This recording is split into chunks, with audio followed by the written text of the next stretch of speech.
All right, so picture this. You finally booked that dream trip. Mm-hmm. The one that you've been saving up for, Yeah. But between you and paradise, Yep. a long-haul flight, I've been there. we've all been there. Absolutely. That feeling of, okay, almost there.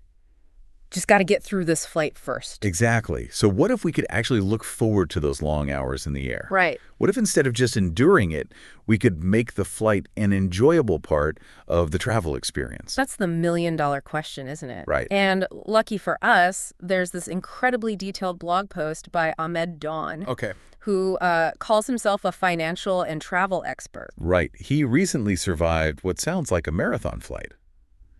Toronto to Bangkok via Tokyo. Yeah. We're talking YYZ to BKK via NRT. You got it. For those who like their airport codes. Exactly. And he documented everything in this post called The Ultimate Guide to Surviving Long Flights.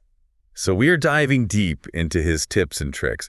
And trust me, this isn't just the usual generic advice. Yeah. We're talking about those unexpected things that you might never think of. Right.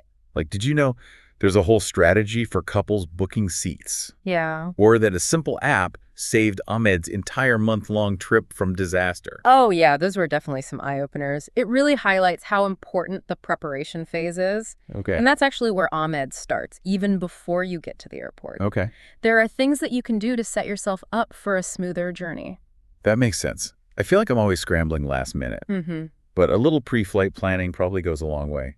Totally. For example, Ahmed is really adamant about avoiding those airport currency exchanges. Yeah. Unless it's an absolute emergency. Yeah, why is that? I mean, it seems convenient. Sure, they're convenient. Right. But convenience often comes with a hefty price tag. Mm-hmm. Those airport exchanges are notorious for their hidden fees and terrible exchange rates. Oh. You end up losing a significant chunk of your money before you even set foot in your destination. Wow, I had no idea it was that bad. I am definitely guilty of exchanging money at the airport last minute. We've all been there. Yeah. But think of it this way. That extra fee you pay at the airport could be a delicious meal once you arrive. You're so right. Yeah. Okay, what about online check-in? Yes. I have to admit, I forget to do this sometimes. Mm. And then I end up regretting it big time at the airport. Right. It's one of those things that takes 2 minutes at home, but can save you so much hassle. Yeah. Ahmed swears by it. Okay. He says it's like a superpower for navigating those chaotic airport crowds.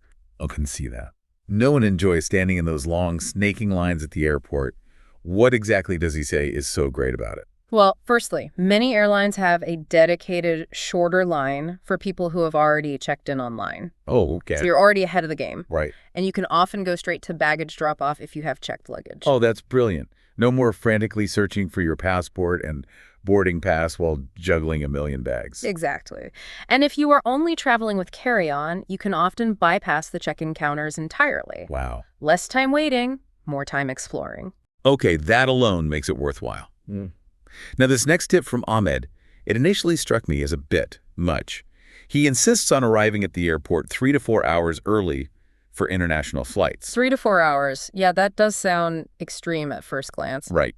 Especially when you're already exhausted from packing and prepping for the trip. Mm-hmm. But then I started thinking about all the times I've cut it close at the airport, and honestly, Oh, yeah. it's incredibly stressful. Oh, I totally get that. Rushing through the airport is the worst possible way to start a trip. Yeah. Ahmed even mentions a time when he nearly missed his flight because of a massive line at security. Oh, no. Now, he sees arriving early as an investment in peace of mind. That's a great way to look at it.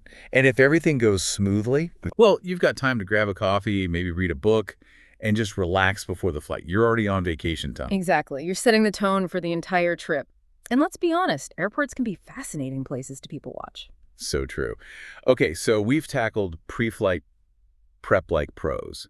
But what about once you're actually on the plane? Okay. Let's talk about seat selection, because Ahmed has some pretty interesting strategies for this one. Oh, absolutely. Seat selection can make or break your flight experience, especially on those long-haul journeys. And Ahmed has some really unique approaches. For example, if you're a couple traveling together, he recommends booking the aisle and window seat in a row where the middle seat is likely to stay empty. Wait, really? So you're basically playing a little airplane roulette, Yeah. hoping no one books that middle seat. Exactly. It's a gamble for sure. The idea is that most people would rather choose an aisle or window seat if they have the option, so that middle seat becomes less desirable. So you might luck out and have a whole row to yourselves. Precisely. And even if someone does book that middle seat, you can always be upfront and ask if they'd prefer the aisle or window. Most people are happy to switch for a better seat. That's a great point. It's all about communication and being open to those possibilities. Though I imagine this strategy only works if you and your travel buddy are okay with potentially being a little bit cramped. Right, that's the trade-off. Mhm. It's all about knowing yourselves as travelers and what you're comfortable with. If you crave personal space, this might not be the best approach. Makes sense. Now, what about solo travelers? Any tips for snagging a good seat when you're flying solo? Absolutely. Ahmed's a big advocate for the aisle seat, especially on those longer flights. I can see why easy access to the aisle, no awkward climbing over people to get to the bathroom.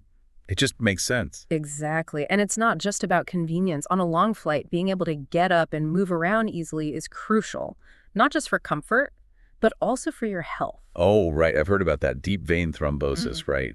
Not something you want to mess with, especially on a long flight. Exactly. And being stuck in a window seat when you desperately need to stretch your legs or move around, well, that just sounds miserable. It does.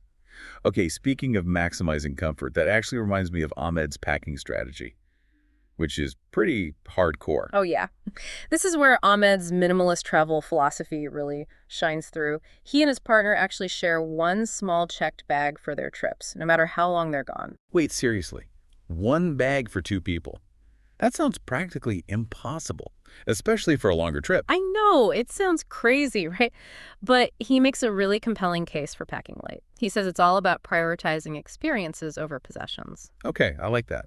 So it's not just about avoiding baggage fees or the hassle of lugging around a heavy suitcase, although those are definitely perks. Exactly. It's about adopting a mindset shift. By packing light, you're embracing a less is more approach to travel. You're saying, I'm here for the experiences, the memories, the connections, not a suitcase full of stuff I might not even use. That's such a great way to put it. It's about traveling with intention. Do you think he sacrifices comfort or style with such a minimalist packing strategy? That's a good question.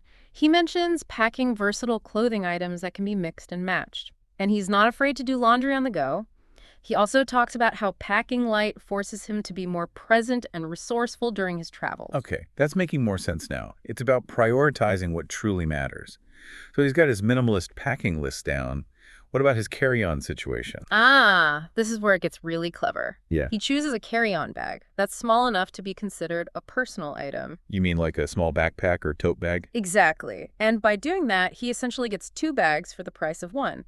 His personal item carry-on plus his actual carry-on. That's brilliant. Yeah. He's found a loophole in the system. He's a packing ninja. Right. It's strategic packing at its finest. And speaking of strategy, let's talk about how Ahmed uses technology to streamline his trips. This is where I get excited. I love a good travel hack. Right. And Ahmed seems to have this stuff down to a science. Yeah. What kind of tech does he rely on? He's a huge fan of trip tracking apps. Okay. Like Kayak or TripIt. Okay. He says they're lifesavers, especially for longer trips with multiple destinations. I've heard of those, but never actually used them myself. Yeah. How do they work exactly? Basically, you forward all your confirmation emails, Okay. flights, hotels, rental cars, you name it, Right. to the app. Yeah. And it consolidates everything into one beautifully organized itinerary. Okay. That sounds way better than me scrolling through my inbox, Okay. trying to find the right confirmation number. Right, it's like having a personal travel assistant right in your pocket. That's cool. Ahmed actually has a great anecdote in his blog post Okay. about how one of these apps saved his entire trip. Oh, I love a good anecdote. Do tell. So Ahmed had accidentally double booked a hotel Oh, for one of his nights in Bangkok. It was an honest mistake. yeah. Easily done. But because he was on a longer trip with multiple stops, Right. missing that night would have thrown his whole itinerary out of whack. Yikes. That's not good. Yeah. I can only imagine the stress of trying to rebook everything last minute. Exactly. But here's the thing. Because he had all of his travel details plugged into this app, Right. he noticed the double booking right away. Oh, wow. He was able to correct it before it turned into a major headache. Wow, that's incredible. Okay, I'm sold. Trip tracking app downloaded. What else? I know Ahmed had some unique tips for actually staying comfortable during the flight. Yeah. I'm always so exhausted when I get off a long flight, and I'm sure it doesn't have to be that way. Right. And this is where those little details Yep. can make a big difference. Ahmed emphasizes staying hydrated throughout the flight, Right. which seems obvious, but it's so easy to forget when you're, engrossed in a movie Yeah. or trying to sleep. So true. Yeah. Especially with that dry cabin air. It's basically sucking the moisture right out of you. Exactly. He recommends bringing a reusable water bottle Okay. and filling it up after you go through security. Okay. And don't be afraid to ask the flight attendants for refills throughout the flight. That's a good tip. Yeah. I always feel a bit awkward asking for too much. Yeah, But you're right. Staying hydrated is crucial. absolutely. And to combat that dry air, Right. he also suggests packing a small travel-size hand cream and lip balm. It's amazing how such a small thing can make you feel so much more comfortable. Those are great practical tips. Yeah. I'm all about maximizing comfort on those long flights. Me too. Yeah. And speaking of comfort, let's talk about noise. Oh, yeah. Ahmed is a big advocate for noise-canceling headphones or earplugs, Right. especially if you're sensitive to sound. Oh, absolutely. Noise-canceling headphones are a lifesaver. I can't imagine trying to sleep on a plane without them. Right. There's always someone with a cough or a crying baby or... Right. Or even just that constant engine hum. Yes, It can be really hard to tune out. it really can. And then you arrive at your destination already feeling exhausted and on edge. Exactly. So investing in a good pair of noise-canceling headphones is worth it. It's about creating a more peaceful and enjoyable in-flight experience. Couldn't agree more. Okay. What about in-flight entertainment? Any tips for making the most of that experience? Oh, absolutely. Now, this tip from Ahmed really resonated with me. Okay. He recommends purchasing a Bluetooth adapter for airplanes. Okay.